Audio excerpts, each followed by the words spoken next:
So, yeah, that's what I did. Were you able to sort of be creative, or was it kind of just like a restful time?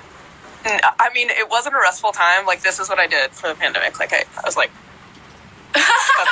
that's what, like, I probably wrote like one half of a song.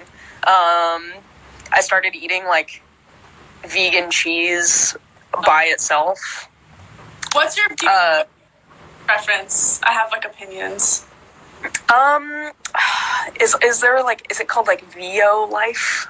Okay. There's one. It's like, I don't know. I can only think of like the containers, but is it called like the Miyokos? I'm gonna get all these names wrong. That one's good. All good. I just tried. My favorite is like the shredded Daya stuff. Even though yeah, classic. I love it. A classic. I feel like they're getting better at like artisan shit too. You know, like, but yeah, Daya, I might have broken up with only because it's on, like, it's a tour go-to, so I've probably, like, overdosed on Daya in my life, but, You're, like, tour, like, rider, like, what do you eat every day on tour? Our rider looks kind of like a church basement, I think. It's like hummus, baguette, like, no alcohol, just because we're square, like, not because it's a rule, just because we're all like kombucha and stuff. What about you? Sort of the same thing. Sometimes I'll put like Sour Patch Kids on my rider because my album's called like Sour, and they're like, oh, we like want to like cater to her. But like anytime I eat like 3 Sour Patch Kids, my immune system just like goes completely like in the tank. It's just like sugar. It's just sometimes like when you're working so much, just like does not like mesh well. Totally. But I love a key lime LaCroix, not lime, but key lime, and the like flaxseed crackers and the Mary's. The Mary's Gone crackers, yes, my favorite. Yes. Yeah, best. But yeah, I don't know. Just have you ever tried bitchin' sauce? No, what's that? Oh, it's so good. It's like, because you do kind of get burnt out on hummus, I feel like, on tour, because it's everywhere. So bitchin' sauce is like, I think it's like almond base. It's kind of hard to describe, but it's almost, it tastes like queso or something, but obviously it's vegan, and it's just, it really is so good. The bitchin' sauce, but I think I've tried like the little like almond cheese dip sauce, and it's amazing. I had like yeah. Anyway, are you doing anything for the holidays? Keeping it real classic, you know, like family and stuff. Yeah, just, I love stuff, and I love giving stuff to people I love, so that's my favorite part about it, is like planning presents for my friends. It's the best. I like just realized today, I'm like, oh my god, it's December 3rd and Christmas is in like 3 weeks. Like, and I have nothing planned. Totally. You have nothing planned or no presents planned? I'm like, oh god, I have to like go shopping this weekend. Fun. Yeah. Well, yeah, avoid the Grove, obviously, you know. Yeah. If you want to have like a like self-induced panic attack, you can go to the Grove for Christmas. So cute. Christmas music, and they like have like the Santa like suspended in air. It's so cute. It's so cute. Yeah, I mean, it's inside, so probably sort of weird right now, but there's like cute ice skating in Pasadena. I'm trying to think of, I mean, yeah, Griffith Park does like cool light stuff. I love LA Christmas time's so funny because it's like, it's not cold, but there's all the fun lights, and it's great. Yeah. My favorite, like the town where I grew up in, like they take Christmas very seriously, and there's like whole neighborhoods where everyone in the neighborhood will like deck their house out in as many lights as they possibly can. And you like turn the radio onto like a specific FM station, and all of the lights are like coordinated to the song, and you just like drive through. I don't know if that's like a suburban Southern California thing or if it's everyone does it, but that's my favorite thing to do. No, I've never heard of that. That's awesome. I love it. So good. Christmas Tree Lane in Altadena is really cute too, with the trees. Oh yeah. I went last, or like 2 years ago when I lived there. So fun. So cute. But anyway, I guess we should talk about what's happening tonight, I suppose. Oh yeah, we should. Oh, yeah, how is your recording? Mine was sort of weird because you have to like that was my only show inside of the whole tour, so Really? it was which was wild. But you have to for the sound quality to be good, you have to like mix it pretty quiet. Right. So it kind of was like, yeah, you know, you probably felt like this on SNL too, but like mostly you're hearing monitors. But it was like, yeah, it was so cool. But then you forget there's a camera. How was your show? Totally. Oh my god, were you so nervous to do SNL? I literally like was freaking. I've never freaked out so hard as I did like 30 minutes before I had to go on. It was the scariest thing in the whole world. Yeah, well, it reminded me of having a nightmare, you know, where you're like having a scary dream and you can't scream in it. Like, I'm like, I don't know if I can make noise with my face now. But it was also, that was cool for me because I hadn't played to people at all at that point. So even just having like a couple cast members and like camera people around was so like, it felt realer than any other live show. But being able to in your brain be like, these are millions of people was really hard. So freaky. And also there's like all of these like incredible people that you've like looked up to your whole life on the walls, and you're like, oh my god, that's incredible. Terrifying. Yeah. Terrifying. It's also like so late. I remember just sometimes when I get like really overtired, I like feel like I'm like hallucinating or something like that, and that's what the entire night felt like. I was like, this is a dream. This is like some fever dream. Totally. I think what's fun about ACL is that like for SNL, like I feel like your nerves wear off like 30 seconds before your song is over, and for ACL, like you have a chance to be like, you're fine. It's a show.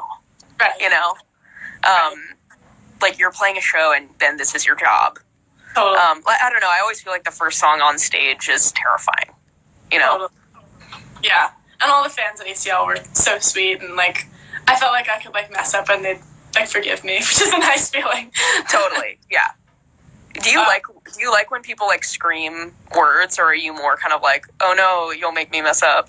No, I'm obsessed with it. I mean, I literally played like 5 shows in my career, but but like I remember the first time like that happened, I was like playing driver's lessons on the piano, like hear people like singing it back to me, and I just remember like being like, oh my god, why do I even need to sing? I just want to hear like them sing it. Like I just like want to stop singing. So surreal. It's also like, have you done the power move of like microphone out to the audience yet? Love doing that. Yeah. I literally just did it for the first time, and I was so nervous. Like, how embarrassing would it be to like nobody says anything? But it's so fun. I know. So much fun. So great. Yeah, but that's always so cool. And everyone like always says this. I feel like it's such a cliche for musicians to say, but it's like so weird, like especially probably for like you and me who like we just like write little songs on our guitar like alone, and then like to like hear like a bunch of people like resonate with them and sing them back is like so weird. I was like, oh my god, like I wrote this song like in an hour on my bedroom floor because I was really sad, and like now like thousands of people are singing it. It's just like the most surreal experience. I don't think I'll ever get used to it.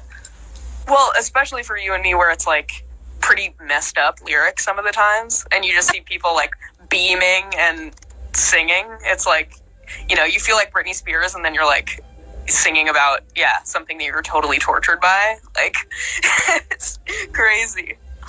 But yeah, I mean, I'm the biggest fan of you. I feel like I've told you this before, but the feeling is highly, highly mutual.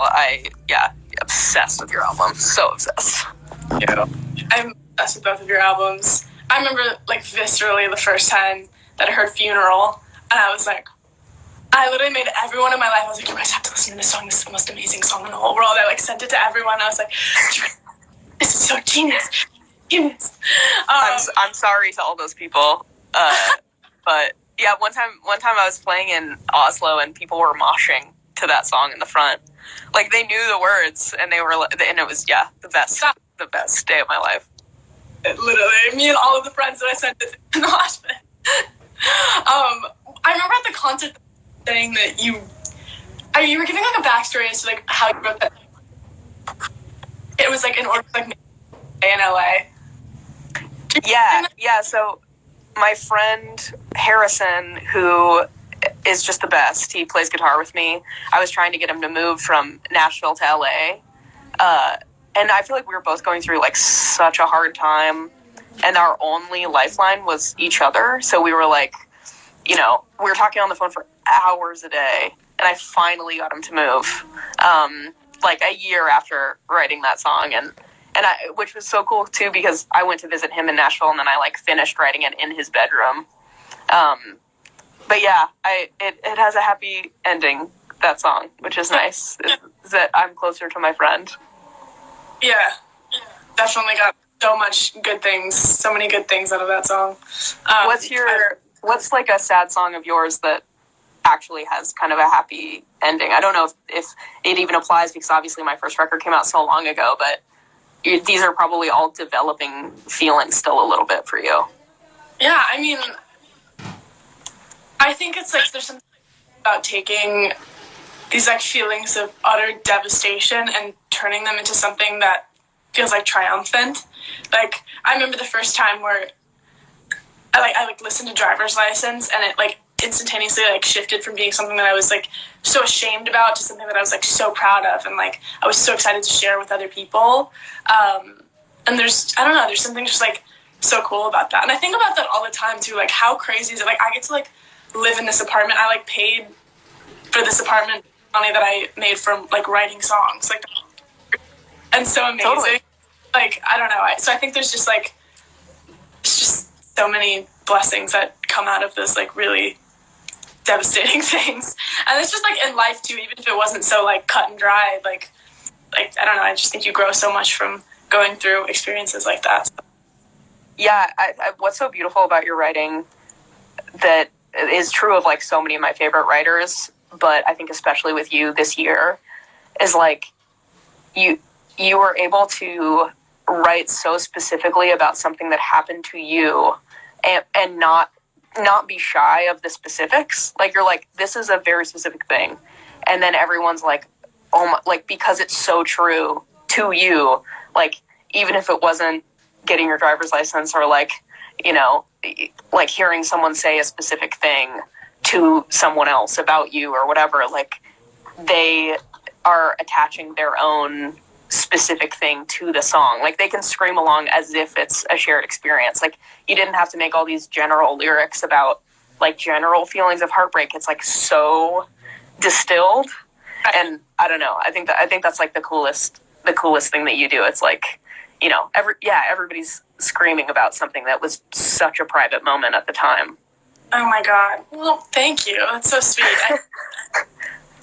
My absolute favorite thing, and I think the two most important things in writing a song is like authenticity and specificity. And you are like, I think you are one of like the writers that like helped me like learn how to be specific in that way. Like, I don't know, just like lyrics of yours, like, how is playing drums is too much shit to carry. I remember being like, how did she come up with like, she just heard that?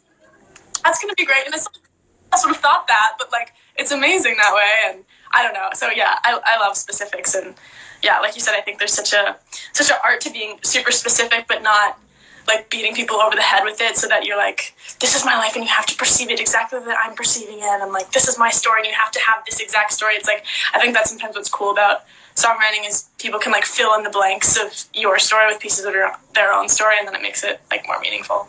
Or just totally. Totally. And like, another thing I found really funny about specifics or songwriting in general, I don't know if you have this, but like, if you look on Genius lyrics, sometimes people like give me way more credit for something than I deserve. Like, they're like, clearly she's referencing this philosopher and then bringing it back around to this other thing, and I'm like, yeah, totally. Like, yep. I know. I feel. Or even like sometimes in like music videos, people are like, oh my God, that's an Easter egg, this and that and that. And I'm like, oh yeah, I totally planned that. Totally. That was such a happy mistake. Totally. Yeah. What are you up to right now? Are you in the studio? No, I'm just chilling. I am in the UK in a cabin in the woods, which is cozy and cold. Yeah, it's great. What are you up to?